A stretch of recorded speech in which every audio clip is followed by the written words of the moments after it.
So here we have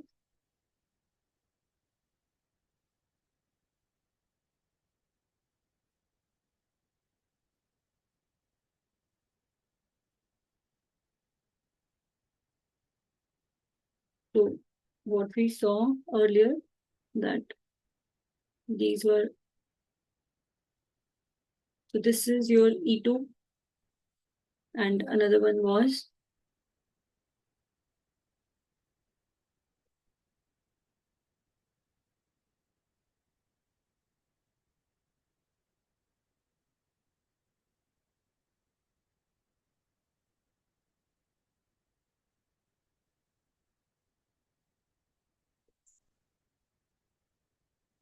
this down, and here there are two possibilities of making it. So this is a E2G,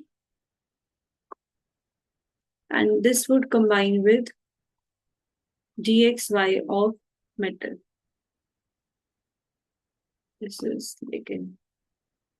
Similarly, for the other one,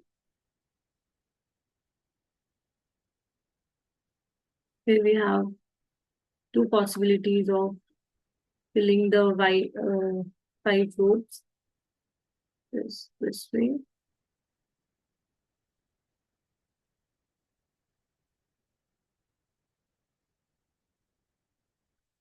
right?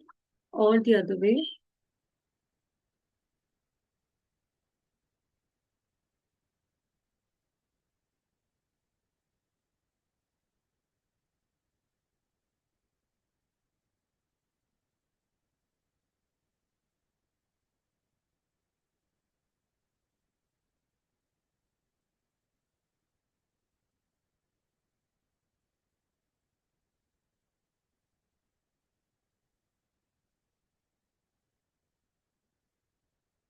This is also E2G, and it would react with dx square y square of the metal. So these are different bondings that we have, and with that, this is a weak bonding. The delta bonding is a weak bonding, and with that, we are done with the concepts of the V2. So if there is any doubt, please let me know, because we have covered C3R3 positive ligand, we have covered C4R4, and we have covered C5R5 negative. The properties, the bondings, the reactions, reactivity, as well as uh,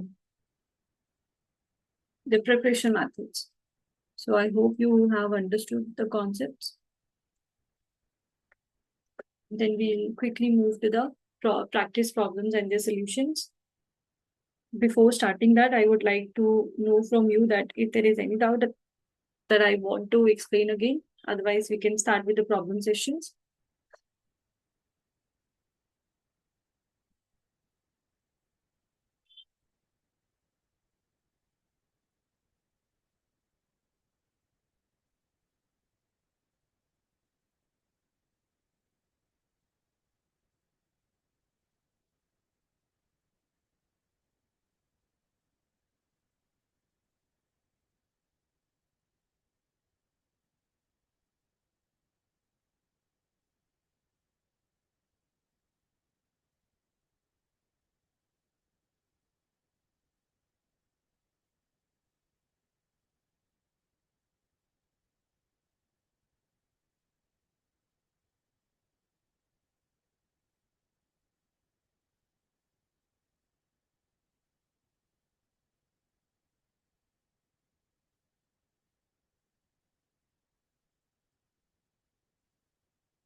Okay, so if there is no question, then we can start with the practice problems. So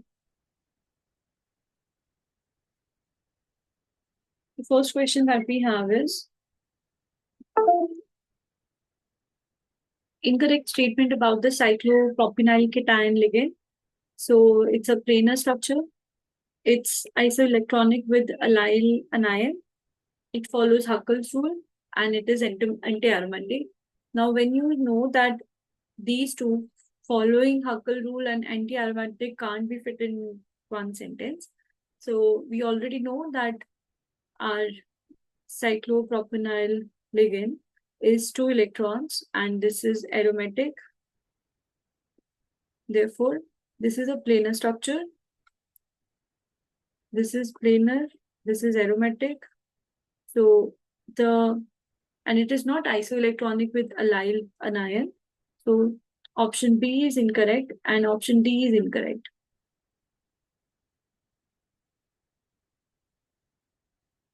Right?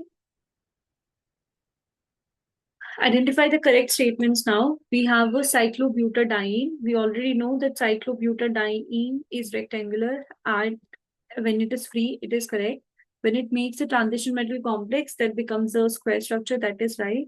Free cyclobutadiene is aromatic and C4H4 in transition metal cyclobutadiene complex is rectangular structure. So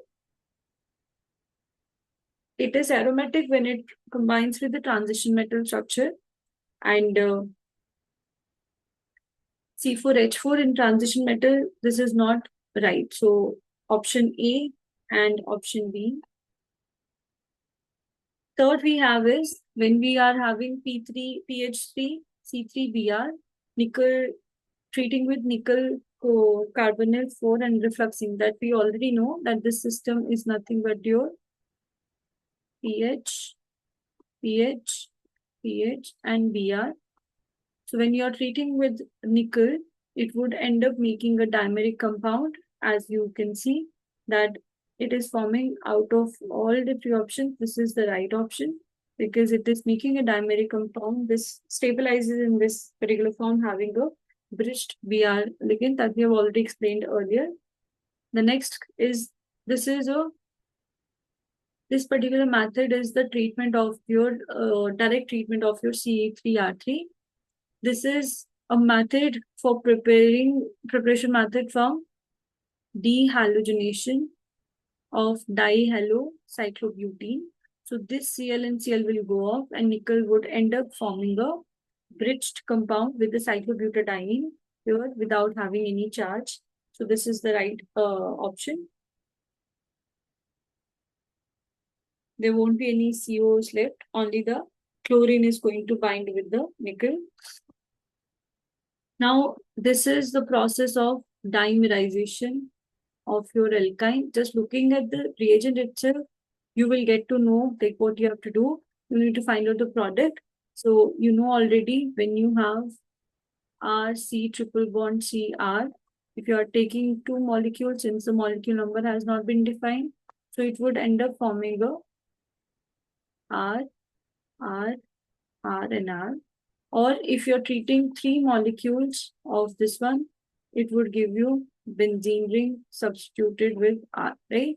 So first thing is it would replace, since it's a 4 electron, so this is 2 electron, this is 2 electron, so and this is 4 electron, it would be replaced by one ring. So this is right option, C.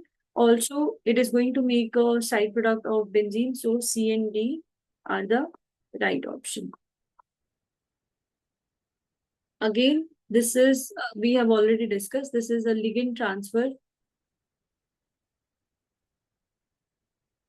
where you can already see that cyclobutadiene groups are there and we have another metal. Now this is being replaced since cyclic butadiene is 4 electrons. So it would replace your, if one ring is coming, it would replace your 2 COs.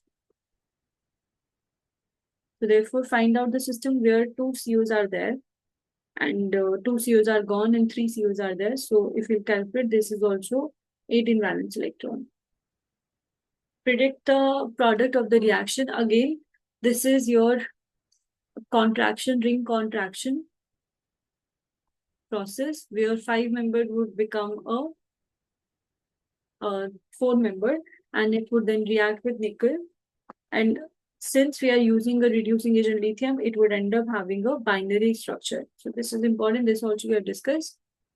Eighth question that we have is when we are looking at the already transition metal complex, which is bound with the cyclobutadiene, and we have a electrophilic system, and this is your electrophilic substitution reaction, where H positive will go off and CH3CO will bind onto your system. And this is the right product because here it would give you 4 electrons, here 8, and this is 6. So it would become your 18 electrons, no need of the. This is the wrong product anyway. Ninth question is incorrect statement about the ferrocene. They are synthesized serendipitously. Sorry for the pronunciation.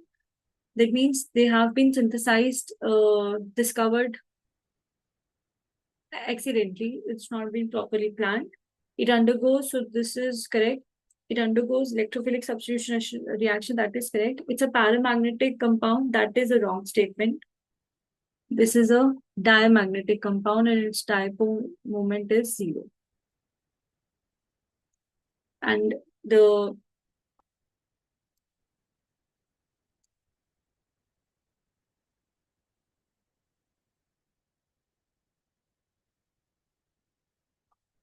incorrect statement about the ferrocene synthesis, that cyclopentadiene dimer is used in synthesis. Retro-Diels-Elder reaction will give you a cyclopentadiene. Cyclopentadiene is a weak acid or it's a strong acid. It's actually a weak acid because it's a strong base. So this is incorrect. So with that, our session is finished. If you have any question, you can just let me know. I'll be happy to answer your question.